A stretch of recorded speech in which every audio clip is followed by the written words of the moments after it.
SRF Audio.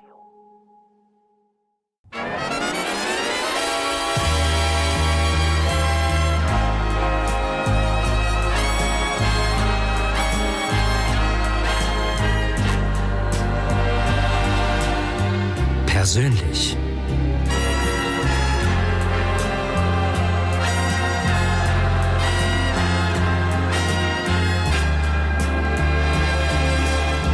Christian Zeugin im Gespräch mit Gästen. Herzlich willkommen zum Persönlich an diesem Sonntagmorgen. Seit genau 50 Jahren Zeit für Lebensgeschichten am Schweizer Radio. Guten Morgen miteinander. Hier im Theater Duo Fischbach Küsnacht am Rigi. Guten Morgen Schweiz, grüezi Küsnacht und begrüßen mit mir auf der Bühne heute Morgen Simon Felber, ausgebildete Mezzosopranistin, die als Jodlerin die Volksmusik virtuos einmal auf den Kopf stellt, auszeichnet mit dem Schweizer Musikpreis. Sie ist 33, zu Luzern daheim. Guten Morgen Simon Felber, schön bist du da.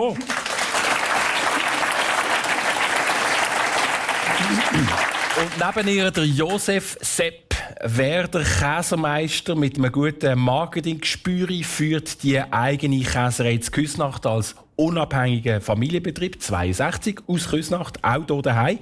Herzlich willkommen im Persönlich, Sepp Werder. Schön. Morgen miteinander. Guten Morgen.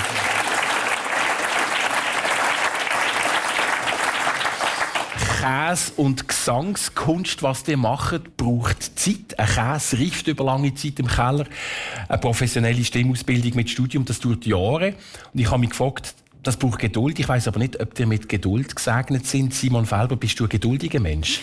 Nein. Vor allem, wenn es um mich selber geht. Also, ich komme an mein Feedback über auch so in Chorproben und so, dass ich sehr geduldig bin. Meistens, wenn dann meine Leute fragen, die im Chor singen. Aber mit mir selber bin ich sehr ungeduldig. Wie merkt man das, dass du ungeduldig bist? Ja, merkst du es selber? Also ich merke es einfach bei mir selber. Also eben, man ist ja so viel irgendwie am Üben oder und hat man das Gefühl, man spult und man kommt nicht vorwärts. Und dort werde ich dann einfach so ein bisschen grantig mit mir selber. Du hast aber grossen Erfolg mit dem bekommen. Also würdest du überhaupt etwas ändern an dem, dass die Ungeduld in den Griff bekommen mit dir selber? Ja, manchmal vielleicht schon ein bisschen. Aber es ist eigentlich, glaube ich, auch gut, weil es ist auch ein innerer Antrieb. Ja. Sepp, wie bist du mit der Geduld unterwegs? Ich bin nicht so sehr geduldig. Auch nicht? Sag jetzt. Ja, also, es gibt Sachen, wo ich schon die nötige Gelassenheit habe, aber es gibt viele Sachen, die man nicht verstehen kann, wenn das lang geht. Und wenn was zum Beispiel? Wenn man mit Behörden zu tun hat im Geschäft, oder? Wenn das da elend lang geht und Beamte noch, die eigentlich den Lohn ja von uns haben, die etwas verdienen und Steuern zahlen. Wenn das vorwärts geht, dann bin ich manchmal, darf ich manchmal nicht gerade telefonieren. Ja, ich wollte fragen, nimmst du das Telefon in die Hand oder schreibst du eine Mail oder schreibst du einen Brief? Nicht gut, dann muss ich warten.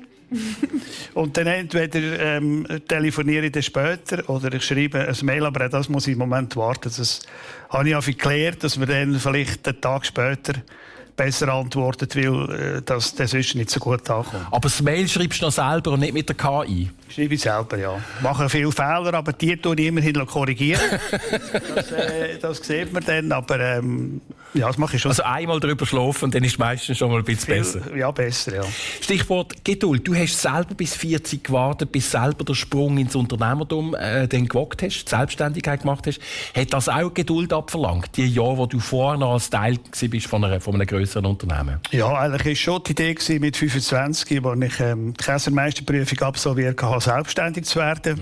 Das hat dann nicht gepasst und ich bin dann in einem Grossbetrieb, habe ich sehr eine interessante Laufbahn machen und die Geduld hat sich gelohnt. Also ich denke, ich habe in diesen 15 Jahren, bis ich dann 40 geworden bin, sehr viel lernen, was mir nachher in meinem Beruf oder in meiner Firma geholfen hat. Wo ist denn der Punkt gekommen, wo du gesagt hast, so, jetzt gehe ich, jetzt wage ich den Sprung raus? Es hat nicht mehr gestimmt, dort wo ich war. Ich war in der Geschäftsleitung.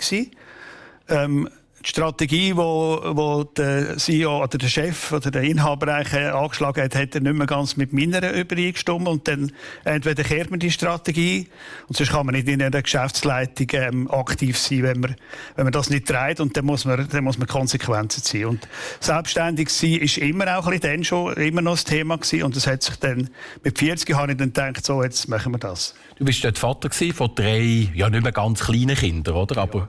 Hat das auch noch eine Rolle gespielt, dass du ein bisschen gewartet hast? Bei mir nicht, aber meine Frau hat das nicht so gefreut, dass ich gekündigt habe. Also ich habe zuerst einmal gekündigt und dann geschaut, was machen wir. Und das ist, hat es Diskussionen gegeben? Ja, also man hat einfach gemerkt, das ist jetzt nicht gerade so optimal. Ich bin immer zuversichtlich gewesen und es ist ja dann auch gut rausgekommen, aber ich kann schon verstehen, dass das so einen sicheren Job verlassen ist nicht unbedingt das, was man üblicherweise macht, aber ich bin froh, dass ich es gemacht habe. Hast du Mut gehabt in diesem Fall auch, in diesem Moment? Scheinbar, ja. Persönlich mit dem Sepp Werder, Käsemeister aus Küsnacht, und der Simon Felber, Mezzosopranistin, Musikerin, Jodlerin. Gesang hat dich, Simon, glaub, schon früh gepackt, hat eine Rolle gespielt in deinem Leben. Du hast im Chor gesungen, Freude am Singen dort auch entdeckt. Die Volksmusik aber hat, wenn ich es richtig sehe, noch keine grosse Rolle gespielt, gell, am Anfang? Ja, genau. Also ich bin wirklich so im Chor gross geworden und ich bin auch jetzt, würde ich noch sagen, sehr verbunden. Also ich bin zwar jetzt nicht mehr ein Mädchen, aber ich bin immer noch ein Chormädchen. So. Wie würdest du das charakterisieren, ein Chormädchen? Ja, es ist einfach eben die Freude am zusammen etwas erreichen, zusammen etwas auf die Bühne stellen oder auf die Beine stellen. Ist ja der Wurst, ob es auf die Bühne kommt oder nicht. Ja, so das Miteinander sein, wo ich jetzt manchmal, ich habe das immer noch, auch mit meinen Bands und so, aber man ist dann gleich auch oft alleine am Üben und ungeduldig mit sich selber. Ich glaube, das ist schon etwas, wo der Chor einfach so das zusammen miteinander singen, das fasziniert mich bis heute. Ich habe gerade vor kurzem wieder gelesen, dass es einfach auch gesund ist, dass der Körper von Bodenstoff ausschütten, wenn man 20 Minuten mindestens in so einem Klangkörper mit dabei ist. Kennst du das Gefühl? Ja, also völlig. Und ich glaube auch, also alle, die da sind und in einem Chor singen, behaupte ich, die können das auch. Wir schauen doch mal schnell raus, schnell Hand auf hier im Publikum. Wer ist in einem Chor oder hat schon in einem Chor gesungen? Es sind jetzt doch, also ich würde sagen, über 20% hier drin, plus minus, kennen das Gefühl. Sepp Werder, schnell die Frage zu dir. Hast du auch schon gesungen? In einem Chor oder in einem kleineren? Jetzt lacht er auf den Stock zu sehen. Ich singe schon, mehr laut als schön. Aber auch das ist wichtig. Ja. Also, ich würde es einfach ausprobieren. Für alle. Es ist super. Aber eben, die Volksmusik dort noch keine grosse Rolle gespielt. Und dann hast du deinen Partner Adrian kennengelernt, der mit dem Schweizer Örgeli. Genau. Was hast du dort entdeckt? Ja, ich habe eine Welt entdeckt, wo ich glaube, dass sie schon immer irgendwo in mir geschlummert hat. Weil ich meine, ich habe früher auch Volksmusik gehört, Musikwelle 531 ist gelaufen. Das ist einfach nie so aktiv praktiziert worden bei uns in der Familie. Und ja, es ist eine extrem vielfältige Welt und auch einfach mega schön. Also die Volksmusik, es ist schwierig zu beschreiben. Das geht einfach irgendwie ins Herz. Kannst du den Moment beschreiben, wo das losgeht? Also wenn du sagst, es geht ins Herz, es fängt etwas an zu resonieren in einem und du hast, glaube ich, am Anfang noch gar keine klassische, in Anführungszeichen, Jodelausbildung gehabt. Du hast schon angefangen zu jodeln, oder? Ja, also ich habe eigentlich auch schon vorher gejodelt. Ich habe lange in einem Chor gesungen und dann dort haben wir auch Volkslieder gesungen, wo es manchmal so Jodelpassagen hatte und dann hat es einfach geheißen, Simon macht das. Und dann habe ich das irgendwie gemacht, aber ohne, dass ich es wirklich können oder es ist einfach wie passiert. Und ich habe dann erst im Nachhinein gemerkt, ich habe es dort, glaube ich, auch nicht so schlecht gemacht. Und so, ich glaube, das, was Jodeln macht, so das Archaische, das Urchige, das ist einfach etwas anderes als so das klassische Singen. Es hat etwas Rohes auch, oder? Ja, und es ist mehr näher. So. Oder ich habe wie dort auch gemerkt, das sind irgendwo auch Wurzeln, die kommen irgendwie oder die sind und ich glaube, ich musste die nur ein bisschen anstüpfen. Es gibt ja Leute, die sagen, wenn sie mit dir schwätzen, die Großmutter mütterlicherseits war ein Entlebucherin und der Urgroßvater hat am Abend einen Alpjütz gemacht vor dem Maiensäß. Gell? Also, spielt das eine Rolle? Ja, also ich glaube, für mich spielt das in dem Sinn keine Rolle. Aber ich glaube, dass man von außen hat man oft auch noch das Gefühl, dass Jodeln etwas ist, wo man nur kann, wenn man das schon mit der Muttermilch eingesogen hat. Also es ist mir tatsächlich so passiert, dass ich bin mal bei einem Jodelclub gsi und dann haben die irgendwie so gefragt, ja, woher kommst du? Und ich gesagt, ja, von Luzern, also aus der Stadt. Da habe ich gesagt, ja, also ich bin in Zorb aufgewachsen und wohne jetzt in der Stadt und so. Und dann irgendwie, und dann sind sie so ein bisschen skeptisch gewesen. Und dann habe ich auch gesagt, ja, meine Großmutter ist Entlebucherin. Dann nachher, ja, drum. Also ich glaube, das ist das ist immer noch das Bild, das man halt hat, oder, dass man so das von klein auf irgendwie muss machen, dass man es kann. Und ich glaube, das hat grosse Vorteile, wenn man es von klein auf macht und auch von klein auf einfach, dass es so einsaugt, weil als Kind ist das etwas, was man einfach mitbekommt und auch sehr passiv irgendwie mitbekommt. Aber ich glaube, man kann es auch später noch in die Welt eintauchen und ich würde jetzt behaupten, ich bin sehr tief eingetaucht und habe irgendwie man würde vielleicht sagen, sehr abgenerdet, was Jodeln angeht. Abgenerdet? Ja. Wirklich immersed, um gerade noch mal etwas auf Englisch zu sagen. Nein, wirklich vertieft. Ich habe gefunden, so ganz ohne Kostbrot geht es ja nicht, wenn wir die bei uns haben.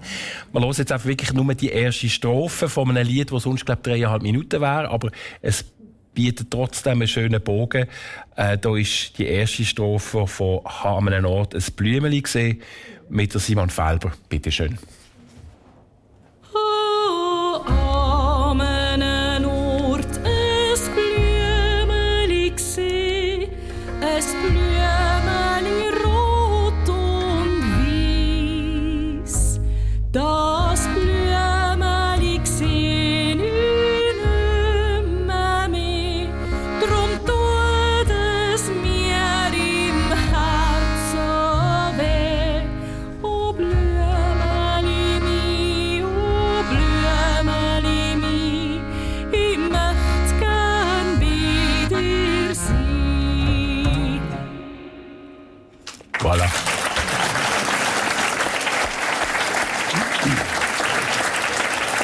Ein sehr schönes Stück. Ich habe immer Tränen in den Augen, wenn ich das höre. Es ist etwas wahnsinnig Anrühriges. Wieso geht das Stück? Dir geht es, glaube ich, gleich, gell? Ja, also das Stück ist ja aus dem Röseli-Garten, also aus einer Volksliedsammlung. Und ich habe gerne so die melancholische Seite auch von der Volksmusik. Für mich muss es nicht immer nur, wie sagen wir, Sechzehntel regeln. So. Ja. So, ich habe das gerne, wenn es auch so ein bisschen das Melancholische drin hat. Und jetzt gerade das Stück haben wir nur das Blümeli gesehen. Das ist für mich auch so einen schönen Bogen. Wir haben jetzt die erste Strophe gehört. Und es ist eigentlich eine unerfüllte Liebe, wo beschrieben wird. Und am Schluss heisst es nachher, und wenn ich einmal gestorben bin und das Blümeli auch verblüht, so tönt mir doch mein Blümeli zu mir aufs Grab. Das bitte ich. Und dann heisst es, jetzt kannst du bei mir sein. Also im Tod ist nachher quasi wie die Liebe dann vereint, was irgendwie einfach mega traurig ist, aber auch mega schön. Also, sehr schön und sehr anrührend. Genau. Wieso habt ihr gerade das Stück genommen? Oder ist es, weißt, wie kommst du auf das? Warum gerade jetzt? Also vielleicht kann man da einen kurzen Bogen machen. Ja. Ich bin immer mit Volksliedern aufgewachsen. Und Volkslieder und Jodellieder sind ja oft, also ist ja nicht das Gleiche. Und das haben wir nur das Blümeli gesehen, das habe ich schon lange gekannt. Und ich habe immer gedacht, das wäre schön, wenn das ein Jodellied ist. Und wir haben jetzt zwar die erste Strophe gehört, aber dort, wo es jetzt aufgehört hat, würde jetzt ein Jodel kommen. Und genau. Der Dramaturg in mir, der einen Schnitt gemacht hat, die müssen das erzählen. Genau. Und ich habe dann das Stück genommen aus dem Röseli-Garten, das Volkslied, und eigentlich wie ein Jodel dazu komponiert. Und jetzt in unserem Fall ist es jetzt ein Jodellied geworden. Und ich glaube, es ist einfach es ist schwierig, etwas zu sagen. Es ist mega schön, wenn man es selber gemacht hat, aber ich finde es eigentlich schon noch schön. Ja, die haben auch ein Musikvideo. Also es lohnt sich wirklich. Man kann das googlen, finden, man kann es natürlich hören. Und in diesem Lied, in diesem Video wirst du immer wie mehr bedeckt mit den Blütenblättern und Bandmitgliedern auch. Es ist wirklich etwas sehr Lyrisches zum Anschauen. Merci vielmals, Simon Felber. Persönliche Schilderungen, musikalisch, live, hier und persönlich. Kunst von unserem zweiten Gast, dem Sepp Werder, zeigt sich als Käsermeister. Du bist hier in Küsnacht auf einem Bauernhof aufgewachsen, als Ältester von 7 und bist direkt in die Käserlehre nachher. Als Ältester hättest du auch den Hof übernehmen, das hättest du dürfen, gell? Aber das hast du nicht wollen. Warum eigentlich? Ja, das wäre wahrscheinlich nicht gut gekommen. Ich bin wir haben daheim viel geholfen, manchmal mit Freude, manchmal ein bisschen weniger, aber irgendwo war mir das ein bisschen zu eng gewesen. Und ich bin auch immer ein bisschen, mit dem Vater nicht immer einig gewesen, und das wäre für ihn auch. Also ich habe Brüder gehabt, die ihn viel besser verstanden haben. Wir haben immer ein bisschen das Gegenteil behauptet, was er und so. Und dann habe ich auch das Glück gehabt, oder vielleicht auch manchmal das Pech. Wir haben die Grosseltern, die sind auch auf unserem Hof. Die haben auch dort gewohnt. Also die Grosseltern von deinem Vater haben auf dem Hof gewohnt. Die Grosseltern haben auf dem Hof gewohnt. Die Mutter ist von Cham gekommen. Ja, genau. Gemeinsamer Haushalt. Also das war noch ein Haushalt gewesen. Das ist für uns manchmal auch nicht einfach, aber sicher für meine Mutter nicht einfach gewesen. Die hat da ihren Platz finden, und wir sind zum Teil auch von den Grosseltern erzogen worden. Mit allen Vor- und Nachteilen. Ziemlich katholisch auch, und dann irgendwie hätte ich, wenn ich Bauer geworden wäre, hätte ich sicher auch ein Lehrjahr daheim gemacht. Und das habe ich nicht, weil ich musste gehen.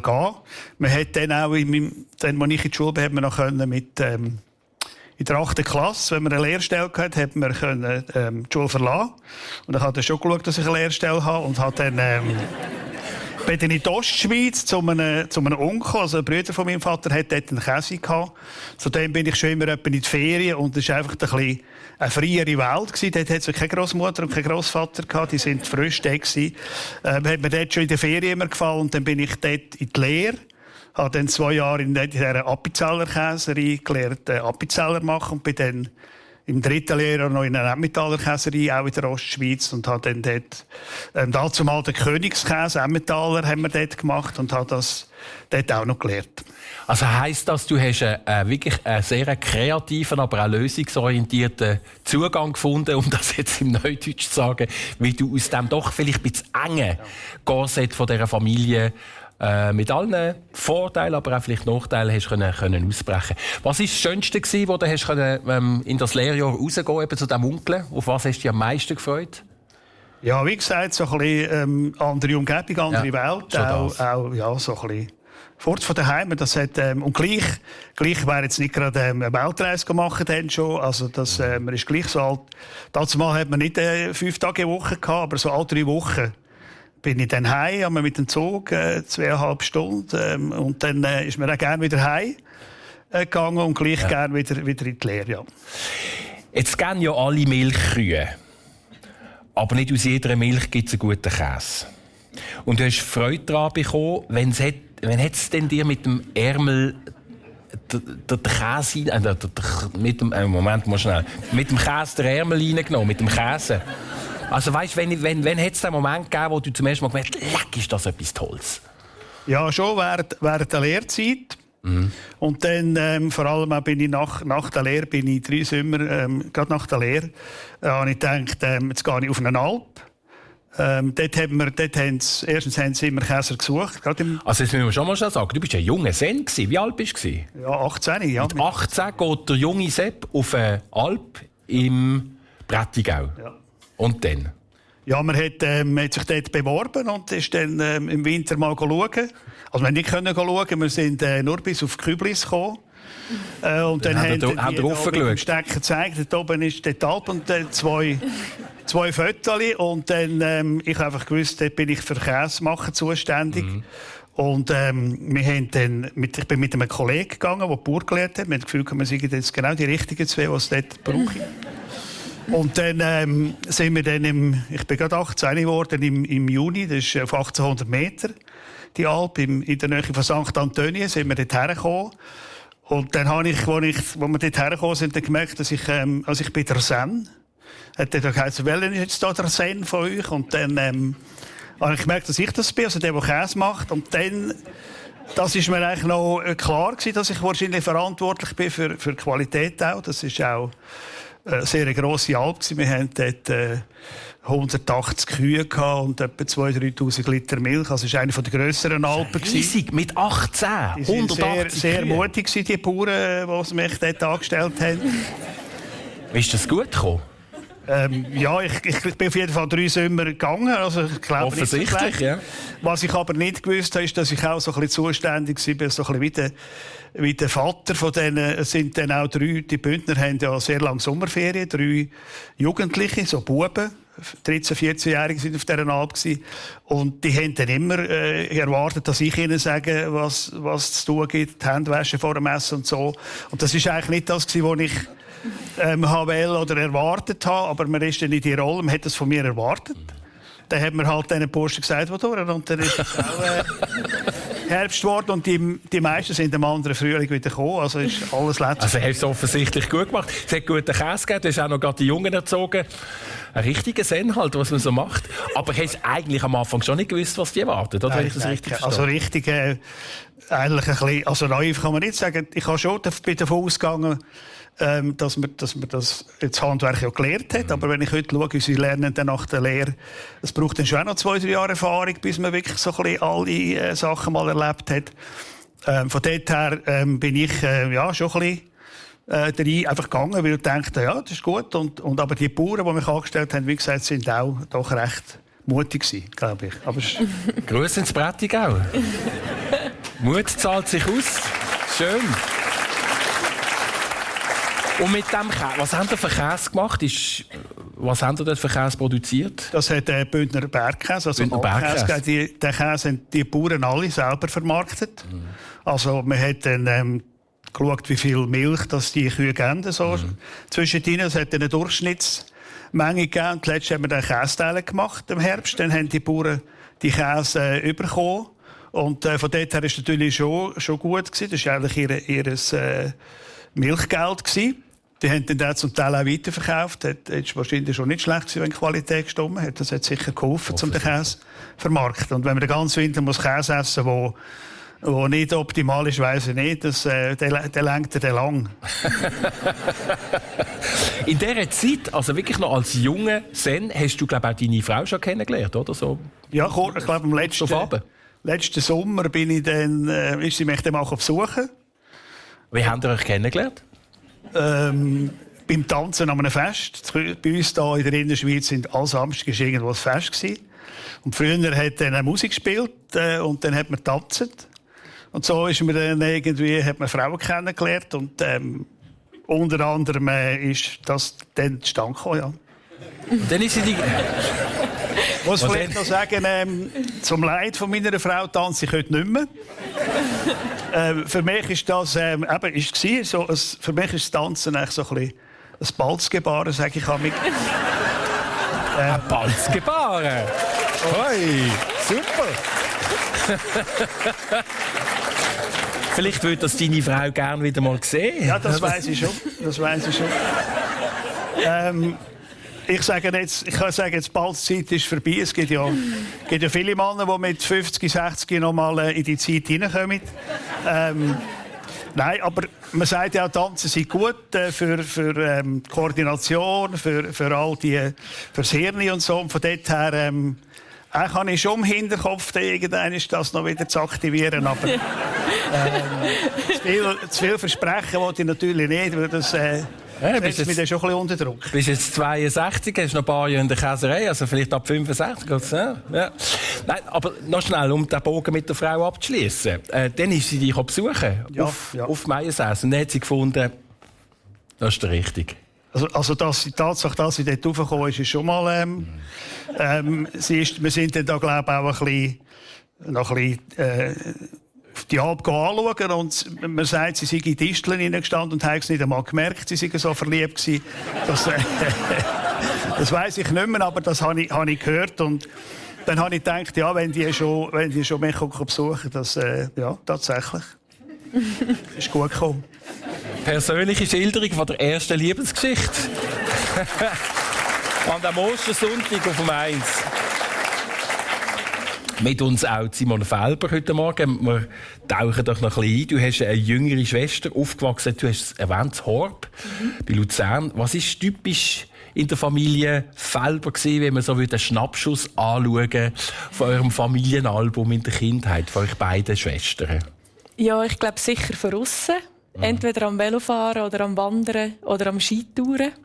Und das ist eigentlich bis heute so. Machen ihr das auch heute noch, deine Schwester und du zusammen? Also wir jetzt weniger zusammen, aber sicher einfach meine Eltern oder auch wir, wenn sie gehen, dann nachher kommt manchmal ein SMS am Abend, gesagt, morgen nehmen wir den 757 Zug in Sörenberg, kommst auch, wir gehen auf Beichle und kann man entscheiden, ob man mit will oder nicht. Also meine Eltern sind unterwegs. Sehr aktiv, genau.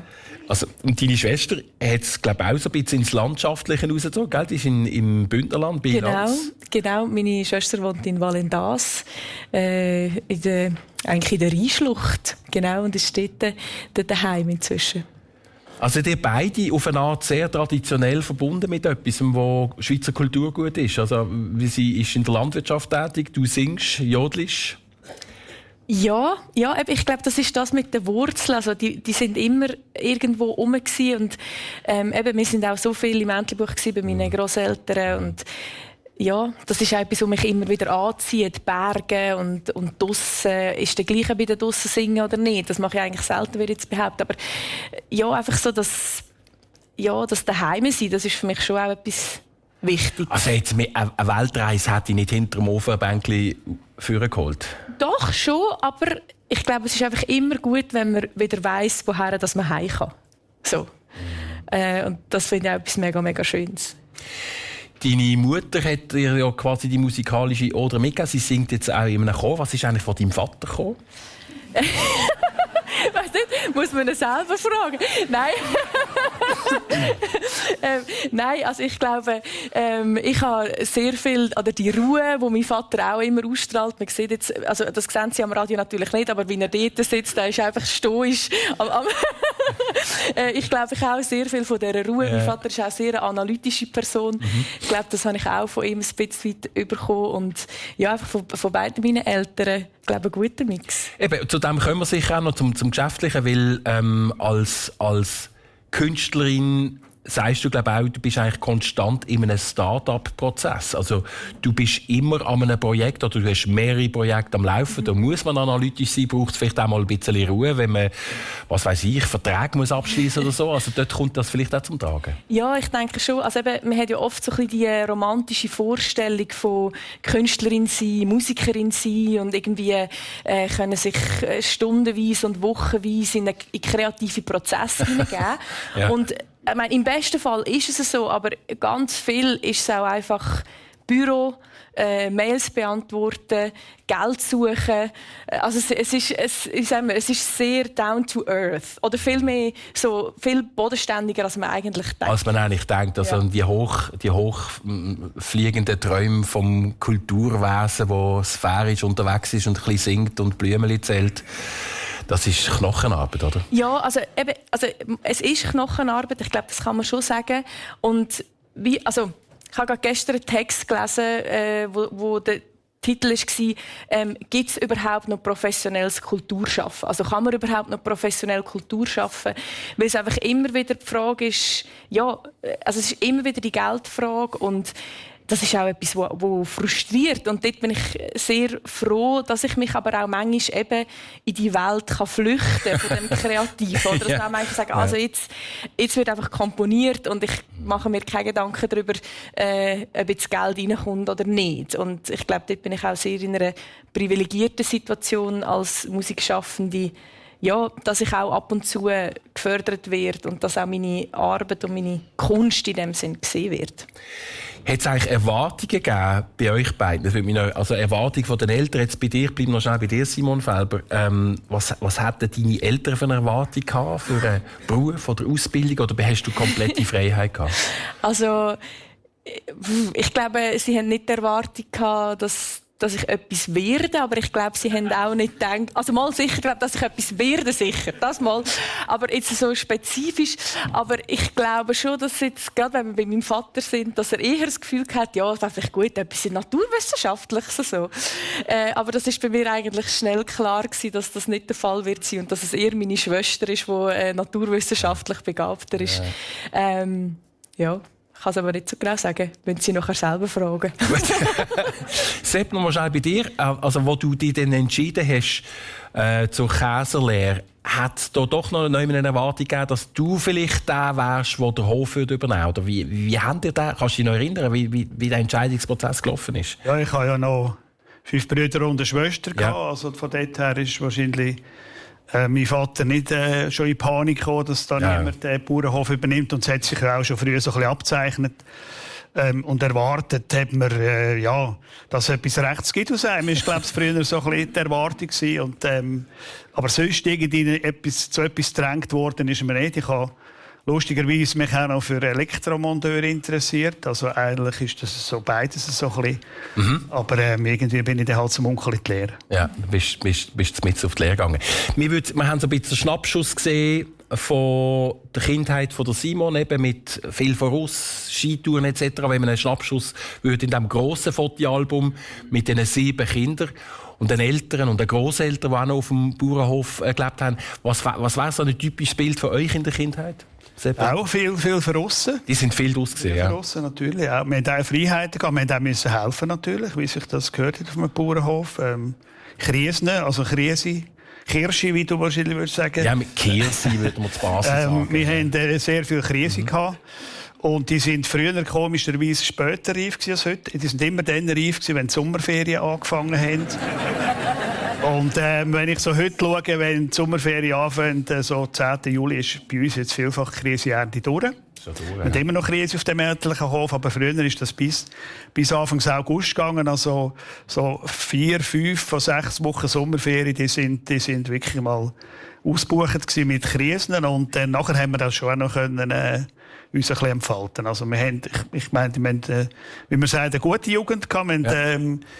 Unsere Freiheiten haben wir uns auch manchmal müssen nehmen, wenn da mit Grosseltern und Eltern ein bisschen viel geschaut haben. Aber ich glaube, das hat uns auch gelehrt, da ein bisschen schauen, wo man etwa hat. Man kann sich auch ein bisschen verschlaufen, wenn man zippt ist, oder? Also wir haben einen Wald in der Nähe, wir haben dort etwa eine Hütte gebaut und meistens hat dann der Grossvater den Hammer nicht mehr gefunden, den wir wahrscheinlich liegen haben. Und dann hat er das Zeug eingesplossen und dann haben wir halt...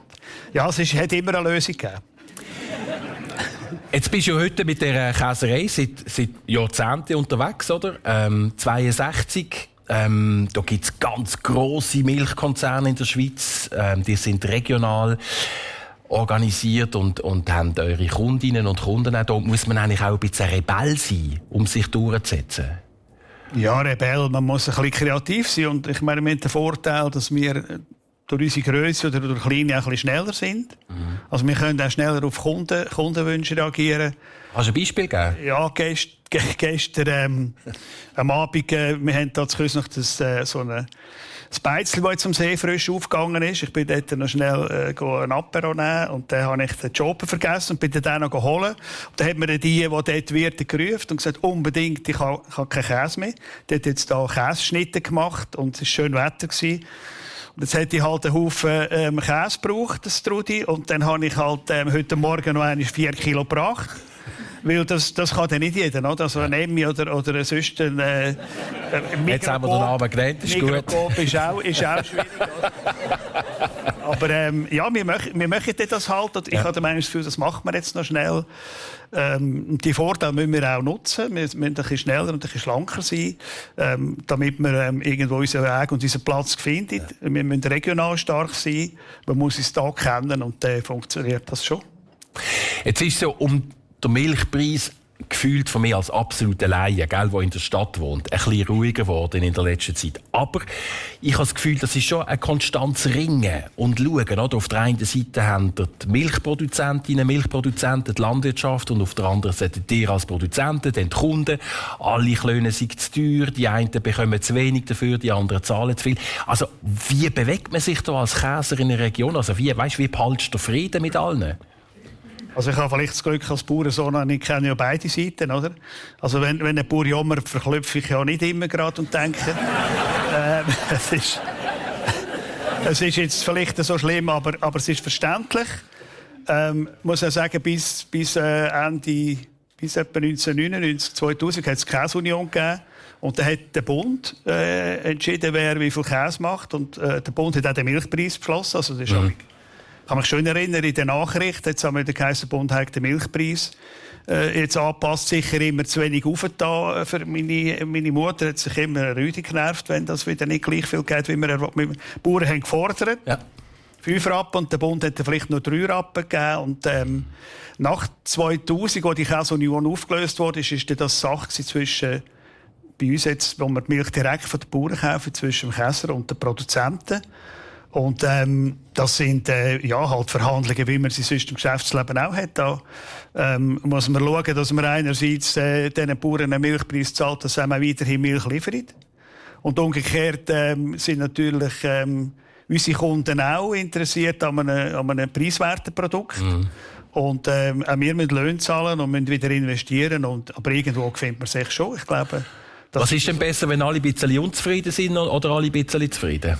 Ja, also ein bisschen zufrieden ist schon besser, aber man kann es nie allen recht machen. Mit dem muss man auch leben können. Also, man muss nicht immer Groll haben, wenn jetzt einer einem halt nicht immer so spannend findet. Mit dem muss man auch leben können. Und dann funktioniert das schon. Also, wir haben, glaube den Weg schon gefunden. Momentan war es wieder ein bisschen eine Krise. Es hat sehr viel Milch gegeben diesen Winter, weil es sehr gutes Futter war. Das hat dann eher viel zum Teil Überschussmilch gegeben, wo man fast nicht gewusst woher. Und wir haben das Glück gehabt, dass wir doch guten Absatz haben, nicht so hohe Lagen. Wir haben von unseren Bauern, wir haben 11 Bauern, die direkt Milch zu uns liefern, die eben auch leben, die Familien. Mit die Milch alle gut können verwerten und dann ist man natürlich jetzt sind wir wieder mal auf der besseren Seite. Es kann auch sein, dass man wieder mal heisst, ja, die Grossen zahlen ein bisschen besseren Preis. Jetzt sind wir wieder ein bisschen im Vorteil. Die einen denken dann noch dran, die anderen vergessen es halt schnell wieder in der nächsten Verhandlung. Aber das ist auch der Lauf der Zeit.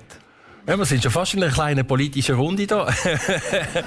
Es gibt ja auch durchaus beim Jodeln eine Form von Politik, gell, Simon? Hat es einen Moment gegeben, wo du Mut brauchst oder Mut gebraucht hast, weil die Art von Volksmusik, die du entwickelt hast, die du mit deiner Band, sage ich jetzt auch bewusst, um nicht irgendwie zu sagen, mit einem Quartett oder Quintett entwickelst, vielleicht nicht so ganz ins Klischee passt, das ein eidgenössischer Jodlerverband würde unterstützen. Also weißt, ja, da gibt es eine Reibung, oder? Gibt's immer wieder. Also ich glaube, eben, wenn du mich fragst, braucht es Mut? Ich glaube, es braucht immer wieder Mut. Und gerade der Moment, also du hast es vorher in der Anmoderation gesagt, ich bin Dirigentin von einem feministischen Jodelchor. Ja. Da laufen viele Leute verrühren die Hände und sagen, oh nein, und jetzt, das will ich nicht und so. Und eben mit der Tradition, das ist so, wie sagen wir, das ist etwas sehr, wie sagen wir, ist fast so ein heiliger Gral, die Tradition. Aber niemand kann ganz genau sagen, was genau Tradition ist. Also es ist immer so, auch so die Diskussion, die ich immer wieder führe. Und ja, es braucht Mut. Und, sagt man dir das auch direkt ins Gesicht oder ist das mehr so hintendurch? Beides, würde ich jetzt sagen. Was sagt man dir denn ins Gesicht? Ja, also mir haben schon Leute gesagt, ich finde das, ich fluche jetzt nicht, aber ich finde das sehr nicht gut, was du machst. Es ist ein anderes Wort in der Mitte gestanden. Ja, sicher. Also das ist mir auch schon gesagt worden, auch von Leuten aus dem Jodelverband. Und das ist auch, wie soll ich sagen, ich kann auch irgendwie, also natürlich ist das nicht schön, wenn das einem jemand sagt, aber auf die andere Seite ist es für mich auch voll okay, weil es ist wie, erstens, das hat auch vorher der Sepp gesagt, man kann es nie allen recht machen.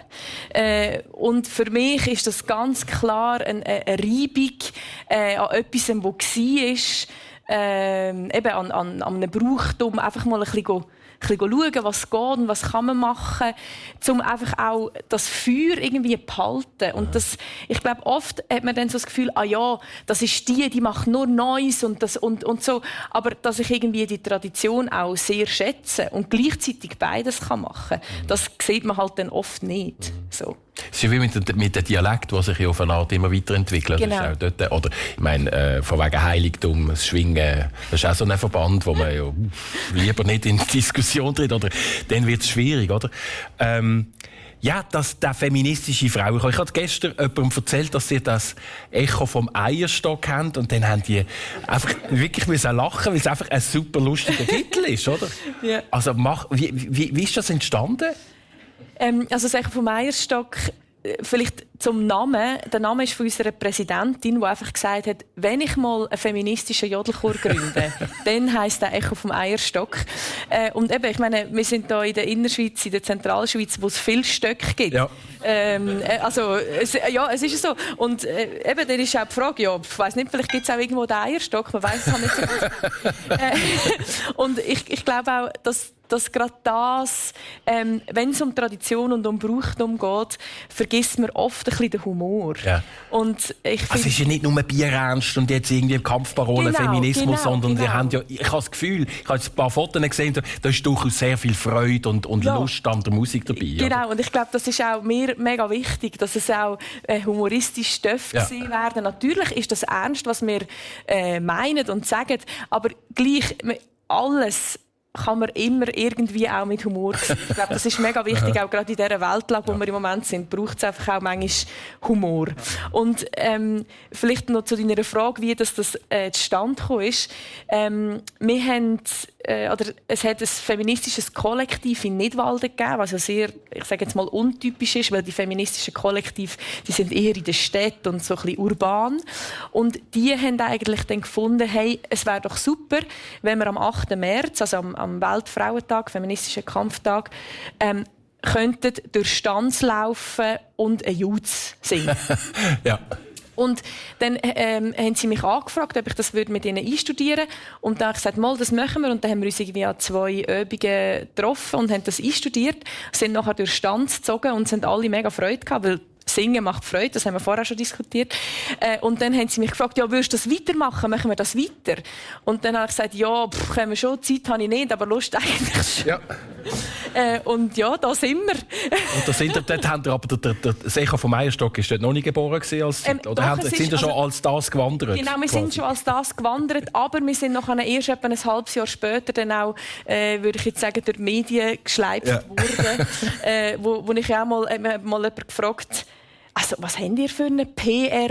Wie sagen wir? Agentur. PR-Agentur. Und ich sagte, wir haben nichts gemacht. Wir haben einfach gesagt, wir sind sicher vom Eierstock und nachher sind alle Medien da gestanden.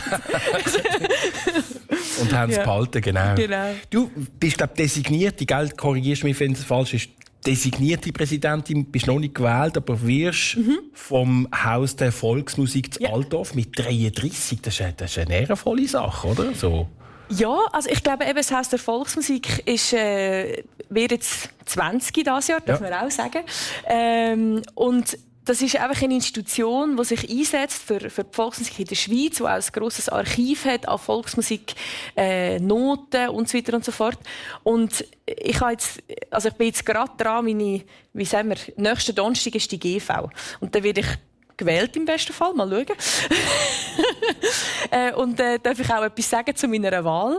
Und ich habe dort schon, bei dem, was ich aufgeschrieben habe, dass ich schon auch überrascht war, als mir der Markus Brülisauer angerufen hat, weil das Haus der Volksmusik schon auch etwas ist, das sehr fest für die Tradition steht. Und dann läutet er ausgerechnet deren an, die in den letzten 3-4 Jahren eher in den Medien war, mit «Oh, das ist die Volksmusik auf den Kopf stellt» und das ist die mit dem feministischen Frauenchor. Die mit dem Feminismus und so. Und dann habe ich mir aber wie überlegt, ja, ich glaube, es ist auch da wieder genau das, damit das nicht einfach in dem Archiv bleibt und dass das einfach verstaubt, braucht es ja auch den Vorwärtsdrang. Und ich bin jetzt eben seit einem halben Jahr im Vorstand dabei und ich merke, das ist sehr eine lebendige Sache. Das ist überhaupt nicht von verstaubtem Archiv und ich freue mich eigentlich sehr auf die Aufgabe. Ja, schon jetzt darf man schon gratulieren. Oder ist das, vielleicht wartest du noch. Bringt Unglück. Also, den Applaus hast du auf jeden Fall schon mal für die Weg, den du gemacht hast, bis hierhin. Sepp, du bist jetzt 62 und natürlich, ich weiss, du denkst langsam an die Käserei, wie es weitergehen soll. Also wie macht man das? Das ist ja auch noch eine kompliziertes Unterfangen, die richtigen Leute zu finden und Nachfolge. Ich glaube, nicht in der Familie, gell? Ja, man sagt, so ein Prozess geht, also wir sind auch nicht erst seit vorgestern dran, braucht durch die Jahre. Zuerst haben wir mal geklärt mit der Familie, das ist relativ früh klar gewesen, dass die 3 Kinder nicht wollen. Und ich habe auch den Eindruck, ich wollte die nicht drängen dazu, das wäre nicht gut gekommen. Und jetzt sind wir dran, wir haben Lernende ausgebildet, immer, schon etwa 18, gut 20 Jahre, als ich jetzt unterwegs bin. Und da hat es auch den einen und den anderen, wo ich mir vorstellen kann. Was einfach ist, die sind an anderen Orten natürlich auch gefragt, die Guten, die so ein bisschen das Flair haben zum Selbstständigen. Gibt es eigentlich viele Käser, weißt du, die auf dem Markt da sind? Ja, nein, es gibt natürlich wie all diesen gewerblichen Berufen wenig. Es gibt auch weniger Lehrlinge als früher. Und dann ist das eine Ausbildung, die auch gute Basis ist für die anderen Lebensmittelberufe abzuwandern. Also wir haben natürlich zu wenig Käser, vor allem auch nachher die sich weiterbilden zum Käsermeister. Aber ich bin recht zuversichtlich, wir sind jetzt da mit einem 2 unterwegs. Aber wenn schon alle hören, also wie gesagt, ich suche noch einen Nachfolger. Aber nein, ich denke, das Ziel wäre, etwa in 2 Jahren, haben wir jetzt eigentlich klar definiert, möchte ich, dass der Nachfolger, vielleicht sind es dann auch 2 miteinander, das übernimmt. Und dann sehen wir dann schnell, ob es einem noch braucht für Rat und Tat. Und vielleicht muss man dann halt auch das Feld räumen, weil die das vielleicht ein bisschen anders machen, bin ich mir auch bewusst. Aber ich hoffe schwer, weil als Unternehmer ist es eigentlich schon noch wichtig, dass es weitergeht. Sonst wären wir ja ein Unterlasser. Und eigentlich ist es schon das Ziel, dass der Betrieb weiter existiert. Selbstverständlich, wenn es kein Küsnachterkäse mehr gibt, verhungert niemand. Aber ich glaube, ich habe das Gefühl, der Betrieb hat eine Chance, so als regionaler, gut verankerter Betrieb. Und es wäre schade, wenn es das nicht mehr gibt. Das ist klar. Ja. Als ich euch besucht habe in der Käserei, habe ich ganz viele Käse gesehen, die ganz frisch gemacht waren, mit so roten Flöckchen drin. Das sind Habaneros, habe ich dann gelesen. Und der hat einen speziellen Titel, der Käse, gell? Ja, also es ist ja wichtig, dass man guten Käse macht, aber wenn man nicht einen Namen hat oder nicht eine Geschichte für einen Käse, dann geht das nicht. Es ist Chili-Käse, und wenn dann nur Küsnachter mit Chili oder Chili-Käse würde heissen, dann ja. Man hat dann, meine Frau hat das Gefühl gehabt, der müsste Teufelskerl heissen. Und der heisst auch so. Und dann haben wir auch zu Küsnachter eine gute Agentur, junge Leute, die dann, der Name ist eins, oder? Und dann braucht es auch noch gute Etiketten. Und das hat dem zum Durchbruch verholfen. Und das ist jetzt einer der meistverkauften Käse, die wir herstellen. Und das ist, ich bin überzeugt, nur dank dem Namen und im Layout, also so wie er aussieht, hat er auch den entsprechenden Erfolg gehabt. Nur das reicht nicht. Es braucht einfach eine Kombination zwischen einem guten Produkt und einer guten Geschichte und einer guten Verpackung, und dann funktioniert es. Ich habe dich am Anfang von der Sendung als Marketingfachmann vorgestellt. Jetzt hast du gerade voll geliefert, gell? Ja, gut. Genau. Da gibt es natürlich schon noch selbsternannte bessere. Aber manchmal ist es auch gut, weil man muss sich immer überlegen, unsere Produkte werden ja von ganz normalen Konsumenten gekauft. Das ist nicht irgendeine hochstehende Geschichte. Und darum muss man auch ein Marketing machen, wo der ganz normale Mensch gut versteht. Weil lange Zeit haben wir ja nicht im Laden als Käse sich zu präsentieren, wenn man durchläuft im Gestell, ein riesen Regal mit einem Haufen Käse, und da den Blick oder die Aufmerksamkeit zu gewinnen, das ist ein ganz kurzer Moment. Und das muss irgendwie funken, und sonst geht es nicht. Ja, genau so. Dann haben wir gerade noch eine kleine Lehrstunde bekommen, wie man Käse verkauft. Simon Felber, wo sieht man dich als nächstes eigentlich? Weißt du das gerade auswendig? Ja, an der Stanzer Musiktag am 15. April. 15. April, das ist ja schon sehr gut. Donnerstag in 2 Wochen. Ja, genau. Bin ich mit meiner Band, mit Simon Felbers Einheimisch, und zusammen mit dem Nick Bertsch und Ronin machen wir Wetterglüt. Wetterglüt? Ich bin sicher, es gibt jetzt noch ein paar Leute, die vorbeilaufen werden. Ja, wäre schön. Ich bedanke mich ganz herzlich bei euch beiden, dass ihr Zeit genommen habt an diesem Ostersonntag, dass ihr vorbeigekommen sind. Ich wünsche euch beiden viel Erfolg auf einem weiteren Weg. Merci vielmals. Von Herzen alles Gute. Und ich bedanke mich bei Ihnen allen ganz herzlich fürs Zuhören, für die Treue, und wünsche einen ganz schönen Ostersonntag. Merci vielmals. Bis bald.